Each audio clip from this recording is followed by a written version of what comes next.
and welcome to Hearing Loss, Peter Edition. My name is Michael. I'll be conducting the interview, and I'm Peter's youngest child. In this first part, we're going to cover his early life, growing up in Melbourne, and some other notable times in Peter's youth. But to begin with, we're starting before you were born. Take it away, Peter. Yeah, I thought I want to share my interesting background that I didn't find out till later in life. But my father was Dutch and was a bit young for the Second World War. But after the Second World War, Indonesia wanted independence, and Holland sent peacekeeping troops to get rid of the Japanese and the Indonesian rebels. And my father was part of that peacekeeping forces in Indonesia. And I want to share, simply that he had his best mate there was a guy called Pete, P-I-E-T. And Pete was a bit different from the other soldiers because most of them were not good with natives, pillaging and raping and that. And Pete wasn't like that. He was really good to the natives and influenced my dad quite strongly, so that they kind of looked after the local people and cared about them. Sadly, the story with Pete was that they were traveling through a jungle and he decided to sit on the bonnet of the truck, which was silly. Some of the soldiers, they should have been in the back of the truck. Mm-hmm. And he sat on the front guard, and there were enemy soldiers in the trees, and they shot at the truck and killed Pete. My dad was shot as well, but in the buttocks. Like Forrest Gump, but Pete was killed, and my father, when he came back to Holland afterwards, met my mother, and they got married, and he decided he would call his first born son Pete, P-I-T. So that was me. So I thought that's part of my story. And what's interesting is that I only found out more recently when I saw the little, when people have funerals, they hand out little flyers. I saw the flyer for Pete Van Brennan, which was his name's funeral, and it said he had two passions. One, working with the poor. He had compassion for people on the edges of society and the marginalized and natives, and he had a passion for God. And both those things are really part of my life down through the ages. And again, I never knew that. How my life's headed down that direction in a path very similar to the man I was named after. So I thought that was pretty cool. Yeah, definitely. So I was born in Holland. I was born in a town called Utrecht in the center of Holland. It's a large town, and we lived at the address was number 5 Korte Minnerbroederstraat, which is Dutch for the short street of the they were monks or brothers who worked with the poor, and that street was named after them. And that's the street I was born in and grew up in for only like 5 or 6 months, because my parents decided to immigrate. Holland was destroyed after the war. War had ravaged the country, and work was hard to find. My dad worked as an assistant with an optician, did a bit of fixing clocks and watches and optical work as an assistant, and you might say apprentice type thing. And income was low, and prospects in Holland were poor, and they'd seen videos about this country on the other side of the planet where there were nice sunny beaches and a good life. So they decided to apply. I will be showing, I've got documentation of our immigration papers, a photo of me as a tiny lad and mum and dad. And so sometime August, September, we went on a ship called the Fair Sea and headed across to Australia. Yeah, so you were only an infant. I was just a baby. Yeah, just a baby. That would have been uneventful except for my near-death experience. And what do you mean by that, Pete? What happened was the water that was kept in tanks on the ship wasn't safe to drink. You had to boil it first. And they told the mothers with children, be careful, don't just give your kids that to drink.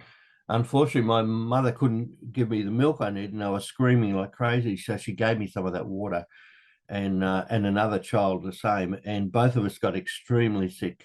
We ended up in the hospital section of the hospital of the ship, and sadly the other child passed away, and I believe I had the last rites prayed over me by the Catholic priest. Wow. As you can see, I'm 70 years old and I survived Yep. that. Thankfully. But again, I think it's part of my story that I did know about that, for some years. I've known about that for many years. We arrived in Port Melbourne on the 6th of October, 1952. And one of the funny things that happened there was, again, the problem with the baby needing warm milk. They had milk, you make up yourself, but it was cold, so they wanted to heat it up. So my father, being creative, decided to light a fire on Port Melbourne Station, a little fire to heat up. Straight away, the officials ran along thinking, what are these stupid migrants doing, lighting fires? So he was soundly told off, and they gave him, because it was steam engines back then, they gave him some hot water off the steam engine so that they could heat up the hot water bottle. Again, I don't remember that. Yeah. We ended up in a migrant hostel in Bonagilla on the border of Victoria, New South Wales. Huge migrant camp, thousands of people from all over the world. Australia was welcoming migrants, particularly they were looking for unskilled labourers for factories and things like that. They came from Italy, Germany, Yugoslavia, England, and Holland, and all over the place. We were there not that long, for about 6 weeks, before my dad got a job at a cheese factory. The deal with the transporting to Australia was you had to work for 2 years. You went over on a very cheap passage, but you had to work wherever they put you. Being Dutch, they thought, oh, well, he'll know about cheese. So they put him in a cheese factory in Strathmerton. Knew nothing about cheese, but he picked up the skills. And we lived in Strathmerton. I don't have any memory of it. I was too young. Eventually moved out we were in accommodation that was set aside for workers, but it really wasn't ideal for families. So there was a paddock with a caravan in it that a farmer had, and we rented that in this caravan. My mum tells me it was stinking hot because it had no insulation, this little basic caravan. And eventually we moved from there into the city. Dad got a job working in the optical trade, working with a guy called Werner Graf, who was an optician, and Dad did a lot of his optical dispensing, making frames and glasses and fixing them. And we moved to the suburb of St Albans. St Albans is in the western suburbs. Yep. It was very early stages of St Albans life. The streets, I remember, were not paved, and they were rough. There were no gutters, and most of the housing was what we call bungalows. So a 3-room dwellings. Often people lived in them until they could afford to build on and build it into a proper house. So one room was a kitchen, one room was a lounge, one room was a bedroom. Often the parents, as in our case, slept in the lounge with a fold-out couch, and the kids slept in the one-room bedroom. The unit we moved to in St Albans, or the bungalow in Walmer Avenue, St Albans, had, when we arrived, no electricity. It had water, but I'll talk a bit about the water problems.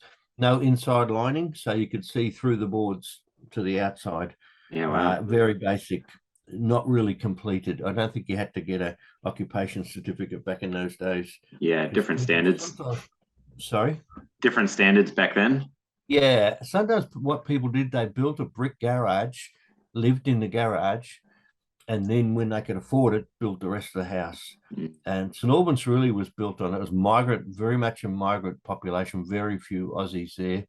And interesting, because I always felt inferior living in St Albans because it was ranked the bottom suburb, Toorak at the top, St Albans at the bottom. But it had and probably still has the people with the highest percentage of people who own their own homes. So people, built slowly, and they didn't want to borrow huge sums of money. If you needed carpet on your house, you waited till you could afford to pay cash. That's the kind of the migrant kind of thinking about it. I remember in school, most of the kids were many Maltese in St Albans, Hmm. Italian, Greek, all sorts of different, Russian, Slavic countries. Yeah, I was going to say it was Very mostly few Aussies. European immigrants then Yeah, as well, wasn't mostly it? European. That's right. We didn't have Vietnamese, which you have now. You wouldn't have Uh-huh. African. They were all European people, whose countries were devastated by the war, and now Yeah. are coming over to Australia. I didn't get actually naturalised till I was 10, and I didn't know anything about it. But I have a naturalisation certificate that has my name on it when I was 10 years old. So somehow Mm. my parents got naturalised and put me onto that. I had no Yeah. knowledge actually And of it. was it correct you didn't speak much English? Like it wasn't the first language you learned when you were young? I was going to talk about language. Yeah, we spoke Dutch at home. Yeah. So up to the age of 5, the only English I picked up were the kids in the street, and that was mainly swear words. You pick up Yeah. a lot of bad language, um, and the language we spoke most of the time was Dutch. Mm. When I went to school, I remember sitting there thinking, I don't know what she's saying. I couldn't understand the teacher. Mm. But I learned English at lunchtime. There was a kid who was the next grade up, grade 1. It was a Dutch kid. I think his name was Johnny Goodhart, and who had a good heart. He was Dutch, and he taught me English. And as most kids, you pick it up pretty quickly. Yeah. In 6 months' time, I could start understanding and Yeah. speaking it. And so I still have the Dutch of a 5-year-old kid. I can't understand technical stuff, but if I hear some people speaking, if they're not going too quickly, I can Yeah, understand. you can comprehend it fairly well. Yeah, yeah. So the house in Walmer Avenue, Dad eventually improved on. I would say Dad worked very hard. He had 3 jobs. He worked in the morning at a car park place in the city. During the day, he worked with Werner Graf, as an optician. And eventually in the evenings, he started up his own optical practice in St Albans. And so at night, often in the middle of a tea, people would knock on the door and he'd go off and be, helping somebody with a problem with glasses. Not Yeah, in the wow. very early years, but eventually Dad set up a practice in St Albans. Just thinking about my time at Warm Avenue, and I was there probably till I was about 6 or 7. We moved to another spot, but one of my early memories is a lot of open paddocks in St Albans at that time, and we had behind us an empty paddock. And one day there was a bushfire, and that paddock caught fire, which was a danger Oh, for us, of course. yeah. We had some chooks in the backyard, uh, and they had a chook pen where the chooks were kept, and that pen was burnt, caught fire and burnt. And I remember firemen coming. I was just a little kid, maybe 5 years old, and the fireman coming up to where the chook pen that was burnt was, and we looked inside and saw this mother hen with her wings spread out, burnt. She's dead. She's just roasted. Yeah. But he got his boot and tipped her over, and underneath came all these chicks that were alive. Wow. She protected them with her Yeah. arms. I thought it was such a cool thing. As a kid, I was kind of blown away by that. Yeah, that's But amazing. anyway, And you had roast chicken for dinner that night. well, probably. I can remember thing with Holland with Dutch people is they're very house proud, and everything's got to be neat and clean, particularly in Holland, of course. So Yeah. for Mum, when Dad came home, before he came home, everything had to be tidied and put away. And I was the oldest. Now by then, I haven't mentioned my sister, who my mum was pregnant to on the ship, was Mm. born. She was born while we were in Bonagilla, in not in the migrant camp, but in Strathmerton. Yeah. And eventually, my third sister came along. Eventually, there were 6 of us. Jane came along, and so the 3 of us, at least 3 of us, were living at Warmer Avenue, all very young children. Yeah. And eventually, my brother Martin came along, and my job was to make sure everything was tidy. Get everyone cleaned up. The kids all had to be clean. The house had to be clean. This is a 3-room bungalow, Yeah. with no footpaths. And um, Jack kind of put a lot of stress on me to, quick, get everyone ready and, get everybody cleaned up. And Yeah. um, I'll move on to Warm Avenue, if you like. Yeah, sure. One thing I made some notes. One thing that I'm going to go over a few more things in Warm Avenue. I said there was no electricity. Eventually, we got electricity, but one of the problems in that area was water. It came off a big tank that was high up at Sydenham. So you get water pressure, they store the water up high. Yeah. And I remember one summer we had a drought and there was no water. And we'd put this big pot under the tap, turn it on full. And during the day, it'd be a drip. And by the end of the day, you might have a few inches of water. And that was it. That's all the water you had. Now, as a little kid watching that, I might have been 3. I was just terrified. I just thought we're going to die. We don't have water. Eventually, it poured rain, and I can remember looking out the window at the rain, and it just gave me such a good feeling. I thought we're safe. And to this day, I love the sound of rain. I know it's raining. It's raining like crazy in Melbourne at the moment. Not right now, but we've got flooding. Even so, yesterday it rained. I'm out in the backyard, just enjoying the rain. I just love rain. Yeah. Early memories implanted that in me, that thought of rain's a good thing. I think one of the things that too emotionally that affected me in those years were my parents' marriage really wasn't very good. And my father, unfortunately, and I think he was affected by his years in the war and what he saw. Yeah.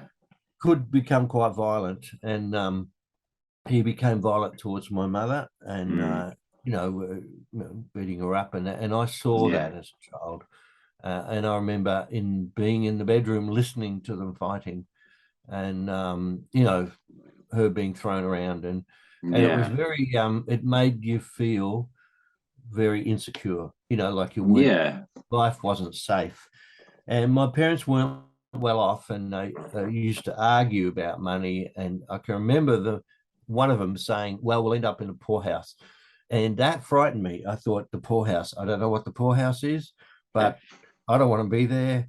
And I it's figured got to we'd be get worse than dragged this. away by the police or somebody, and we'd end up in some poorhouse. And again, it created that concern as a child that I didn't feel safe, both because of the violence and also because financially I thought we're going to end up broke. At least we got water. But that were my early years, and I think they do shape you. Psychologists say that particularly your first 12 months, but your early years really shape who you are and how you become, and those sorts of things. So yeah, that my years in Warm Avenue. As I said, eventually we moved to a place in St Albans on the main road. The town was divided by Main Road East, Main Road West, and divided by a railway line. And we were in Main Road East, across the road from the high school. Again, in a 3-room bungalow. So eventually there were 6 of us, and again, the kitchen was the kitchen. It had an entry that had the laundry, and then Mum and Dad slept in the lounge, and we all slept, 6 of us. So there were 3 double beds. You go right around the room without touching the floor. We slept in 6 of us in these double beds. Over time, Dad built on, and that bungalow became a house with 3 bedrooms. I remember watching Dad build. Dad was quite a good builder. He ended up building our next home after that. And 2 of my brothers became builders. So that was something that my father put in them. He was always good with his hands, whether it was optical. He was never qualified properly as an optician. He never got qualifications in Australia. So, he did end up getting in trouble for running his own practice. He knew what he was doing. He just wasn't qualified. I thought he was qualified in Holland, but I've since seen the migration papers, and he wasn't. He wasn't qualified in Holland either. But anyway, so we're now in Main Road East, St Albans, across the road from the high school. I mentioned St Albans. St Albans was a growing, very much a migrant town. Very much put down in the media, and still is. Now has a lot of African migrants from Suriname, places like that. I can remember always having this feeling of we weren't as good as others because, you know, it was a migrant town. But the things that I liked about St Albans and still do is that it's very community minded. People work together. There was a thing called was a Nissen hut, a circular, you know, not unlike Bonagilla migrant camp, and it became the youth hostel. And there was a lady, Mrs. Cameron, who just held community together in so many great ways. She ran a dance there. She ran roller skating was held on the floors there. There was a great sense of community. And one of the things that they did was had a little theatre, you know, a theatre club. Yeah. And eventually my dad got involved with that and became a director. I'm going to just share a quick story. And he got me, and I would have been 15, 16 maybe, to get involved and just to be an understudy for a play called For Pete's Sake was the name of the play. And anyway, the idea of an understudy is if the person you're understudy to gets sick or hurt or something, then you take their place. Yeah. And I hope that doesn't happen. Well, anyway, one of the main actors fell sick, and guess whose it was? The guy I was understudy for. Yeah. So I was thrust into a role, which is one of the main roles of the play, and had to learn stacks of lines. And I'm just a kid, you know, like a 15, maybe 16. And I'm very, very, I'll never forget how nervous I was. But I got through it, and the play was a success. I remember the night and what happened and how it went. And yeah, it was kind of one of those forming things for me, because today I speak publicly every week virtually. Yeah. And I've had to get used to that. I still find it very nerve-wracking, but that early experience was important for me.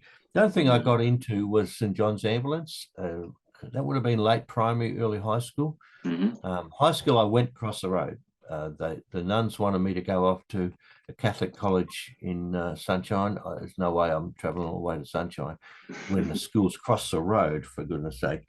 Yeah. So I went to the high school across the road. I got into St John's Ambulance, which as a cadet, we learn, you know, first aid, and eventually go off to events like football matches where people, you know, get leg cramps and things like that.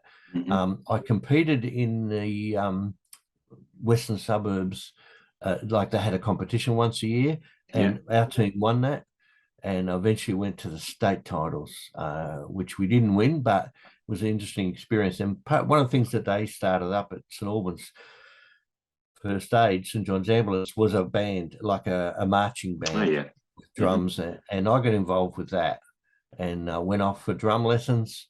I started off with cymbals. I was only really a 12-year-old with these big cymbals, you know, smashing them. And eventually I had a drum, and we learned all different forms of marching and drum beats, and performed on the Tarak show, which was a kids TV show. Cool. And marched for several years in the Moomba parade. Yeah.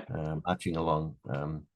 I remember you always had a spare stick, because if you drop the stick, which happened, you can't stop and go back for it. You're marching along, and you just got to keep going.